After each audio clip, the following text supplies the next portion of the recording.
mina olen Karl, Ahhaagid ja tänane katse on meil lendav teekotika. Selleks on vaja taldrikut või panni, potti, midagi, mis on tulekindel alus. Meil on vaja kääre.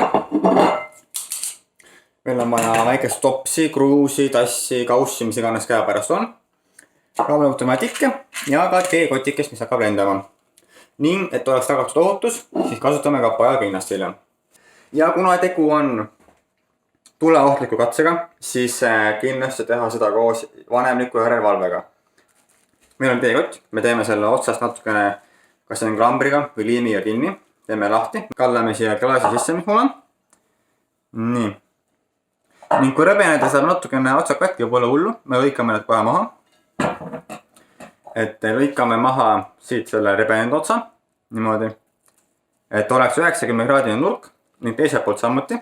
Võtame natukene maha, umbes 10 cm võib-olla, umbes sihukene tuleb. Teekott, tühi. Me voldime niimoodi ümmarguseks, et ta oleks toru, et te näete siit läbi. Paneme selle siia sama taldriku peale. Nii. Ning siis võtame tikud. Nüüd tuleb olla ettevaatlik, vaadata, et sul oleks ümberringi piisavalt ruumi.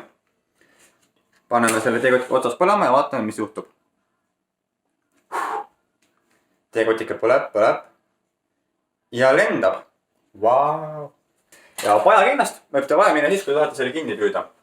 Et siis hästi rahulikult, kuna see on hästi õrn osakene.